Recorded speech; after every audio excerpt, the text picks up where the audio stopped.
Bonjour, bienvenue à tout le monde. Je suis contente de vous voir. Je suis Stéphanie Buono, la gestionnaire du succès client chez Magnify Digital, qui est l'entreprise derrière ScreenMiner.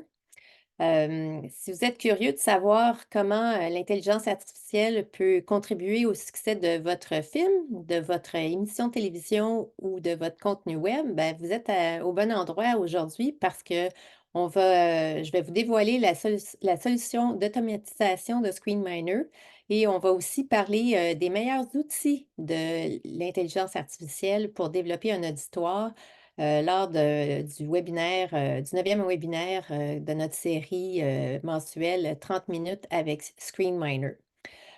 Simplement vous mentionner que c'est une réunion Zoom qui est donc vos caméras sont éteintes et vous êtes mis en sourdine. C'est la procédure qu'on utilise chaque fois. Donc, je tiens à remercier, tout particulièrement les commanditaires, du webinaire, soit le fonds TELUS, le fonds Bell et le fonds, Shaw Rocket pour, leur soutien continu à la présentation de ces webinaires. Magnify Digital, c'est une agence de communication qui se spécialise dans la stratégie de développement de l'auditoire, la formation et la technologie pour les industries culturelles. Notre équipe est principalement au siège social qui est à Vancouver, mais moi, je vous parle de mon bureau à Montréal qui est situé sur les territoires non cédés de la nation Koknegéagua, qui est la gardienne des eaux et des terres. Donc, je vais commencer aujourd'hui par vous partager quelques-uns des meilleurs outils de l'intelligence artificielle pour développer des auditoires. Après, on va passer à une démo où je vais vous présenter la nouvelle solution d'automatisation pour l'étiquetage des vidéos. Puis, on va terminer aujourd'hui par une période de questions-réponses. Mais si vous avez des questions pendant le webinaire, vous pouvez toujours les mettre dans le chat, puis on va y répondre à la fin.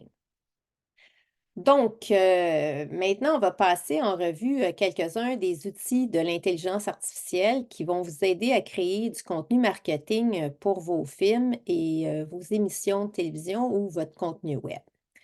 L'IA, est sur le point de changer, dans tous les secteurs, y compris celui du divertissement, puis on le voit là, c'est très présent, dans la vie de tout le monde. Mais il reste à voir si, ça va être adopté, pour la création de contenu.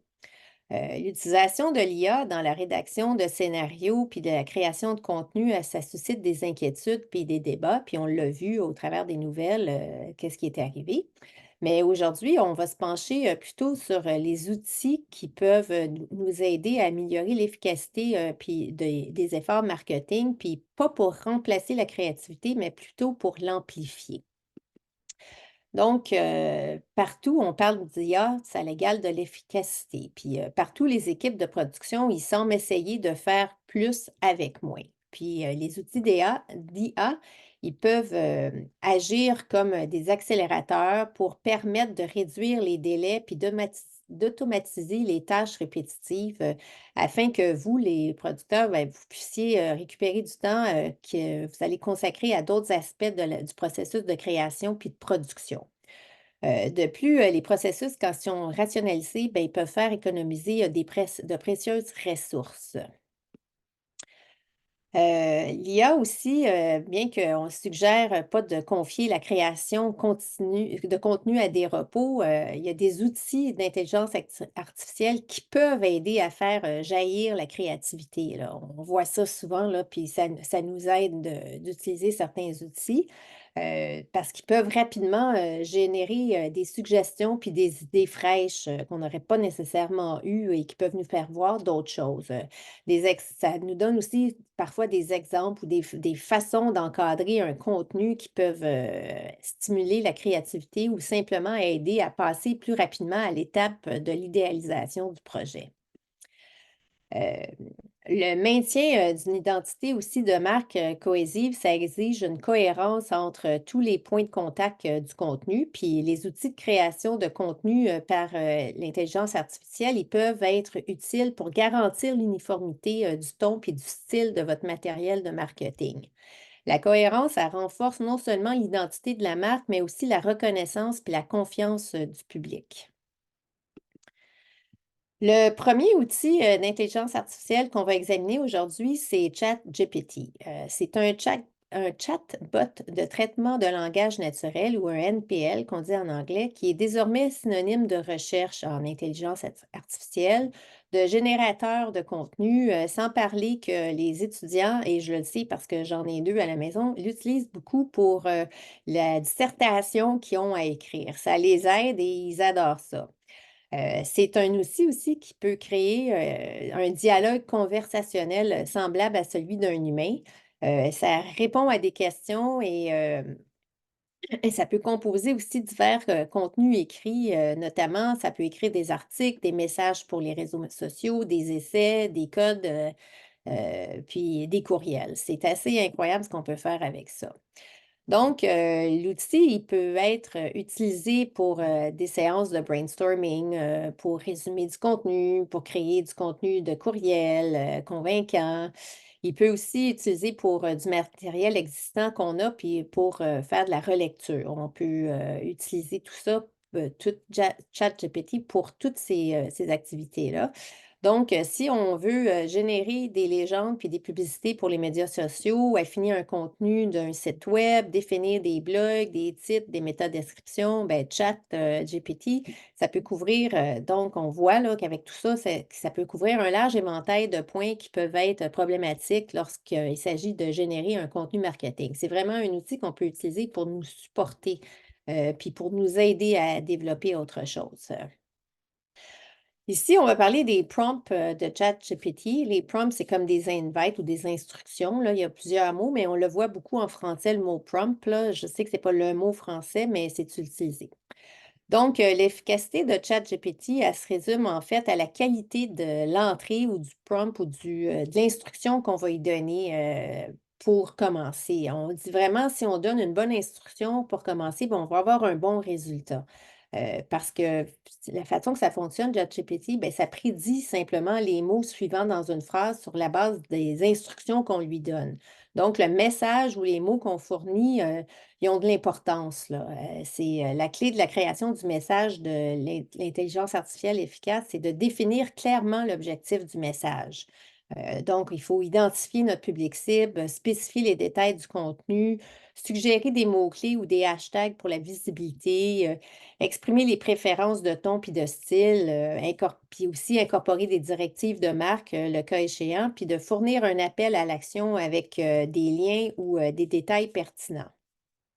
Il est toujours bon, de donner aussi un contexte, à ChatGPT quand on fait une entrée, là. Donc, on pourrait donner comme par exemple un message de dire, «Je dirige, tel média social pour un type de compte». Donc on pourrait écrire, comme, «Je gère une page Instagram pour une émission pour enfants, partagez-moi un certain nombre d'idées pour augmenter, l'engagement sur mon compte». Donc, le plus d'informations qu'on donne, le plus le résultat va être bon, puis qu'on va avoir de plus de résultats, qui va nous être suggéré, là. Il faut fournir la ChatGPT pour avoir des bons résultats. Mais comme la technologie, elle est assez récente, puis, la stratégie de ce qui constitue une bonne instruction, au début, là, ce qu'on peut dire à ChatGPT, ça évolue. Il y a comme une science derrière ça, si on veut. Puis, si vous souhaitez, en savoir plus, sur les types d'invites ou d'instructions que vous pouvez utiliser, ben n'hésitez pas à contacter, l'équipe de Magnify Digital, ça va nous faire plaisir, de vous aider à travailler avec ça. Il existe aussi, il existe une version gratuite là, pour ceux qui veulent tirer le meilleur parti de ChatGPT, mais il y a aussi une version, qui s'appelle ChatGPT Plus, qui est payante. L'abonnement est à peu près à 20 par mois, puis ça donne, aux utilisateurs l'accès aux plugins ou ce qu'on appelle en français les modules d'extension ChatGPT. Ça donne aussi, accès aux personnalisations de chatbot, à la génération d'images par E3, excusez-moi, je mélange toujours les mots, à un accès internet illimité aussi, à des taux de réponse simplifiés, puis à l'élimination, des temps, d'attente. Donc, c'est plus complet, mais c'est sûr qu'il y a un prix à payer pour, pouvoir utiliser, cette fonctionnalité-là de ChatGPT Plus. Le prochain outil qu'on va examiner aujourd'hui, c'est Antidote. Antidote, je ne sais pas si vous le connaissez, mais c'est un assistant d'écriture. C'est un outil pour mieux écrire qui est alimenté par l'intelligence artificielle qui va au-delà de la vérification orthographique conventionnelle, là. C'est un outil précieux qui évalue la grammaire, l'orthographe, puis la structure des phrases. Ça l'identifie puis ça corrige différents types d'erreurs. Antidote, ça peut également suggérer des améliorations de vocabulaire, puis faire des modifications de style d'écriture pour améliorer la lisibilité puis la clarté et la cohérence d'un texte. C'est disponible sous la forme d'une extension de navigateur ou d'une application de bureau et ça s'intègre parfaitement au traitement de texte populaire tel qu'on peut l'utiliser pour Microsoft Word, Google Docs, Outlook. Il y a beaucoup de place aussi, PowerPoint. On peut l'utiliser, puis quand on l'utilise comme ça, on peut l'intégrer, puis on peut l'utiliser pour vérifier ce qu'on écrit pour nos publications, nos courriels, nos messages de commentaires sur les médias sociaux. Puis ça sert aussi pour s'assurer que les copies marketing qu'on fait, ben, qu'elles sont impeccables, là, qu'il n'y a pas d'erreur. C'est un outil qui est gratuit, c'est un logiciel qu'il faut acheter. C'est pas un outil qui est gratuit, excusez-moi, c'est un logiciel par contre qu'il faut acheter. Il y a plusieurs forfaits qui sont disponibles pour répondre aux besoins des différents utilisateurs. Il y a une nouvelle version qui est le correcteur le plus précis puis qui est plus puissant, là. Il est possible de personnaliser, c'est ce qu'on appelle Antidote 11, puis avec ça, il est possible de personnaliser le correcteur en ajoutant nos propres règles dedans. Puis ça l'offre même de la reformulation intelligente. Je sais, je l'utilise un peu, puis je me rends compte, par exemple, en vous parlant, puis en ayant fait certaines recherches, que je ne l'exploite pas à son plein potentiel parce qu'il y a vraiment beaucoup de choses qu'on peut faire avec ça. Puis si je l'utilisais davantage, bien, ça me permettrait peut-être de me casser, d'arrêter de me casser la tête des fois quand je suis en train d'écrire certaines choses. Maintenant, on va passer à Jasper. Ça, c'est un outil d'intelligence artificielle qui promet d'aider les entreprises à accroître leur contenu marketing. C'est un peu similaire à ChatGPT parce qu'il utilise la technologie GPT lui aussi pour imiter ce que les humains peuvent écrire grâce au traitement du langage naturel puis à l'apprentissage plus profond de l'écriture. Puis juste pour la petite histoire, Jasper, ça a été fondé en 2015, mais par un Montréalais qui s'appelle Dave, puis là, je ne vais pas massacrer son nom, mais il s'appelle Rogan Moser, je crois. Donc, c'est toujours le fun de voir qu'un produit qui a été créé chez nous a un rayonnement aussi grand que ça, là. Heu, pour expliquer un peu que ce que c'est Jasper, ben ça simplifie le processus de création de contenu, grâce à son, interface conviviale. Donc ça rend accessible à un large éventail ça le rend accessible à un large éventail d'utilisateurs. Ça fournit une suite de plus de 50 modèles ou de gabarits qui sont adaptés à différents scénarios. Donc, on peut l'utiliser pour une copie publicitaire Facebook, faire des légendes photos pour Instagram, les scripts YouTube, puis une copie marketing aussi. Ça s'intègre également à Grammarly, qui est un outil similaire à Antidote, mais dont je n'ai pas parlé parce que je fais un webinaire en francophone, là, mais si jamais vous voulez utiliser un outil qui est anglophone, ben, il y a Grammarly, mais pas oublier que Antidote peut être francophone et anglophone aussi. Donc, ça, par exemple, vu que Grammarly est intégré à Jasper, ben, ça fait que vous pouvez l'utiliser en temps réel, là. Mais bien sûr, c'est si vous écrivez en anglais avec Jasper. L'inconvénient, par contre, de Jasper, c'est que c'est un outil qui est cher. Ça peut aller jusqu'à 39 américains par mois, jusqu'à 59 américains par mois pour un seul utilisateur. Puis il y a aussi des inexactitudes quand on extrait, là, on reçoit certaines choses parce que, surtout en ce qui se concerne les statistiques puis les points de données, là, l'information n'est pas toujours juste. Donc, il faut faire attention. Si vous avez de la difficulté avec la création de publications pour les médias sociaux, ben, il y a Ad Creative qui pourrait être la solution pour vous. C'est un outil qui est alimenté par l'intelligence artificielle qui vous aide à créer des publicités puis des créations pour les médias sociaux. Donc, vous pouvez les télécharger ou les partager directement sur vos comptes de médias sociaux quand vous créez ça au travers de Ad Creative. C'est un outil qui permet de générer les publicités puis les publications sur les réseaux sociaux en quelques minutes seulement. Puis, il y a du texte aussi qu'on peut générer, puis des titres pour les deux entités, là. Vous pouvez aussi tester différentes idées de contenu que vous avez conçues jusqu'à ce que vous trouviez l'idée qui fonctionne le mieux pour votre projet en utilisant cet outil-là. Puis c'est aussi un outil qu'on peut utiliser pour trouver de l'inspiration pour nos publications, en plus de pouvoir voir ce que nos concurrents font aussi en ligne, là. Ça nous permet, c'est ça. Donc, c'est un logiciel qu'il faut payer aussi pour l'utiliser. Les forfaits commencent à 29 par mois pour 10 crédits, puis ça va jusqu'à 141 par mois pour 100 crédits.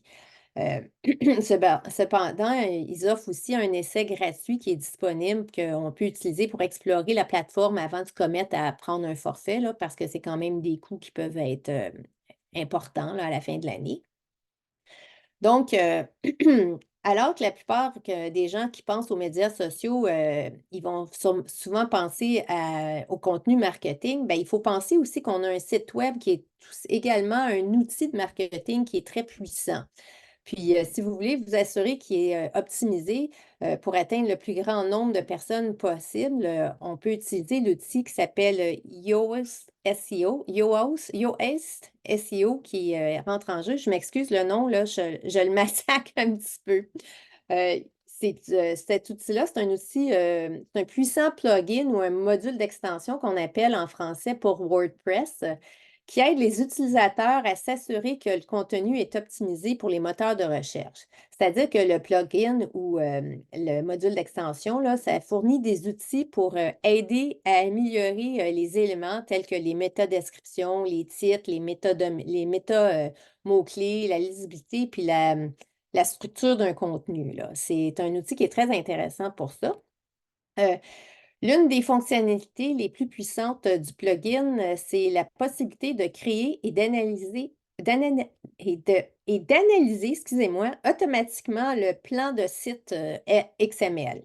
La fonctionnalité aide les moteurs de recherche comme Google à mieux comprendre la structure de votre site, ce qui facilite la recherche puis le classement de votre contenu en conséquence.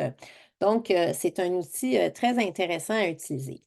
Il y a un autre outil dans l'arsenal de Yoast SEO, c'est l'outil d'analyse de contenu. C'est un outil qui fournit une analyse en temps réel de votre site, qui met en évidence les domaines qui nécessitent d'être améliorés en termes de meilleures pratiques SEO, comme l'optimisation des mots-clés puis la création de liens. Excusez-moi, bien qu'il existe une version payante de l'outil, parce que c'est un outil qu'on peut payer pour, il y a une version gratuite, par exemple, qui offre assez de fonctionnalités SEO qui est complète, donc qui fournit normalement assez d'outils pour la plupart des utilisateurs. Ce n'est pas nécessaire de prendre le plan ici, le plan payant. Mon dernier conseil que je peux vous dire en utilisant les outils d'intelligence artificielle, c'est de réviser, réviser, puis toujours réviser. Parce que pour la plupart des plateformes, le premier résultat, ça ne sera pas toujours parfait, hein. Donc, il faut du temps pour que les plateformes comprennent que votre image est beaucoup ce qui est votre image. Puis beaucoup d'entre elles, les plateformes des départs, ben, ils ne comprennent pas nécessairement au départ, là.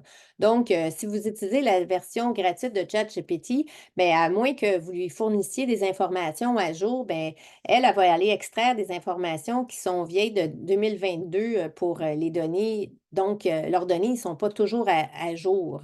Il faut faire attention avec ça. On pense que c'est un outil extraordinaire, mais il y a des côtés où il faut aussi faire attention. Donc, lorsque vous développez votre marque, vous devez vous assurer que chaque élément de votre contenu que vous publiez est conforme à la marque, puis est précis. Puis c'est donc important de toujours examiner puis de affiner vos résultats. Euh, Excusez-moi. Donc, je vous encourage à regarder tous les différents outils dont on a parlé aujourd'hui, puis à réfléchir comment ces outils-là pourraient vous aider pour économiser du temps puis des ressources. Il ne faut pas avoir peur de l'intelligence artificielle. Il faut juste savoir qu'elle savoir puis comprendre qu'il faut l'utiliser avec soin parce les outils peuvent nous aider à passer plus de temps à être créatifs puis à faire peut-être d'autres choses aussi. Donc, là, en restant dans le thème de l'automatisation puis de l'apprentissage automatique, ben, je vais vous présenter, une solution d'automatisation chez ScreenMiner, parce que pour l'étiquetage de vidéos. Donc, on va passer, donnez-moi juste un petit instant, à notre présentation. Quand on arrive, je ne sais pas si vous avez vu la nouvelle version, mais on est rendu ici. On va se remettre à jour. On arrive sur le vidéo management. Ce n'est pas encore traduit, je m'en excuse.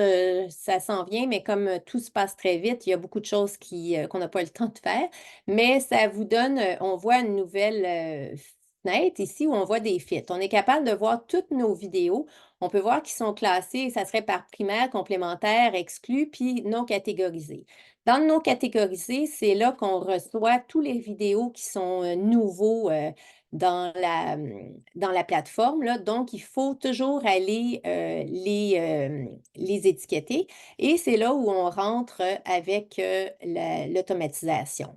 On arrive ici, on voit toutes les plateformes qui sont sur le projet qu'on utilise en ce moment, qui sont associées. Donc, on va utiliser TikTok. Ici, on va parler, on a des règles à établir pour pouvoir faire cette automatisation-là. Donc, on va regarder comment ajouter une règle pour du contenu primaire. On peut le faire par mot-clé, soit par date ou par longueur de vidéo. Ça va être des façons d'utiliser. Mettons, si on parle par date, c'est parce qu'on peut mettre une période par laquelle on veut utiliser, ou si on veut parler de longueur de vidéo, bien, ça peut nous permettre de trouver peut-être des vidéos qui sont, mettons, des vidéos complémentaires par rapport à des vidéos qui sont primaires, là. Donc, c'est plus facile de faire ça. Mais ici, on va y aller par un mot-clé. Ici, il y a toujours aussi, on veut dire, est-ce qu'on veut que le mot soit contenu ou le mot soit une correspondance exacte? Ici, j'avais vu dans mes vidéos qu'il y avait des vidéos, on va parler sur notre TikTok, il y avait quelque chose qui faisait référence, mettons, au plein air canadien. Donc, je vais mettre le mot Canada pour pouvoir, faut toujours peser sur entrée aussi quand on fait ça à la fin pour pouvoir faire une recherche par rapport à les vidéos qu'on veut voir sur Canada. Là, je vais sur ici, sur suivant. Je vois ici que la règle que j'ai établie, c'est pour du contenu primaire, pour contenir le mot Canada, puis je peux choisir de l'avoir que la règle se répète soit pour les vidéos qui sont déjà là ou des nouveaux vidéos ou seulement les nouveaux vidéos. Ici, on va le faire pour les deux. Et là, j'ai un aperçu des vidéos qui contiennent actuellement le mot Canada dans ceux qui sont nouveaux. Donc, ils vont être automatiquement identifiés comme étant du contenu primaire. Mais je peux aussi décider que, oh non, mettons celui-ci, je ne voudrais pas, fait que je peux décider que je ne veux pas le mettre. Alors, je peux changer la règle ou sinon, je pourrais le dire aussi que, ah, finalement, celui-là, ce n'est pas du primaire, mais c'est du complémentaire. Donc, je peux faire ça. Mais c'est pas, tu sais, c'est juste des faciles, des trucs additionnels.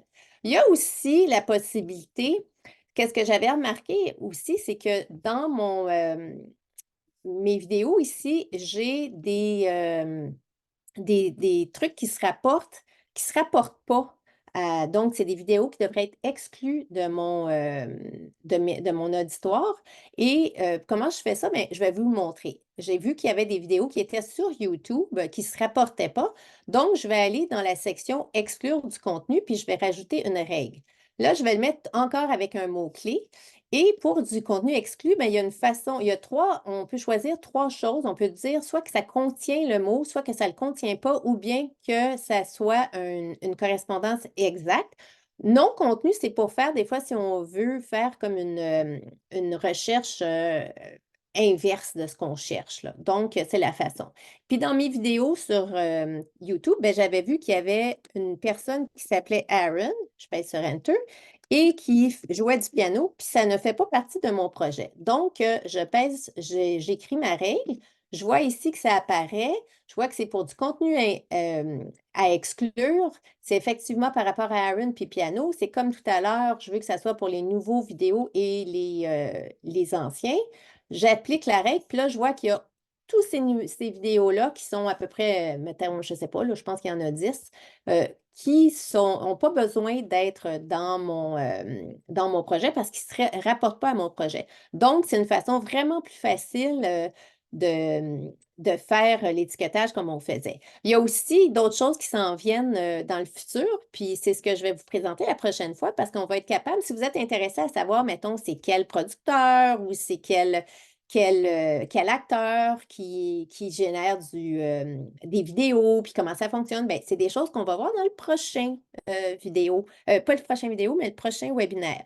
Donc, je vous invite à vous joindre à nous la prochaine fois, le mois prochain. Donc, pour résumer, je vous ai parlé de quelques outils d'intelligence artificielle populaires pour la création de contenu. On a vu ChatGPT, on a parlé d'Antidote, on a Jasper, de Ad Creative, puis de Yoast. Ah, je m'excuse, là, ça, j'ai vraiment de la misère. SEO. On a vu aussi la nouvelle fonction d'automatisation de l'étiquetage des vidéos de ScreenMiner. Ça vous facilite vraiment plus que jamais le tri du contenu actuel et futur, puis le suivi de vos données.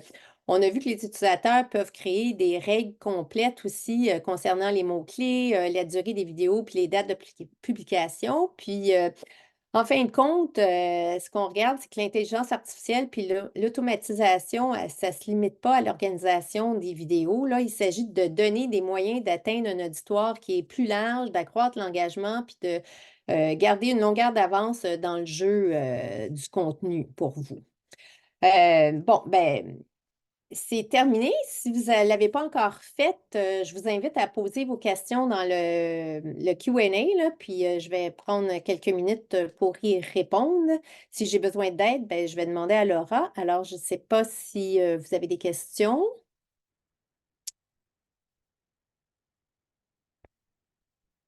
Non, pas de questions. J'ai tout expliqué parfaitement. Bon, je pense que ça va.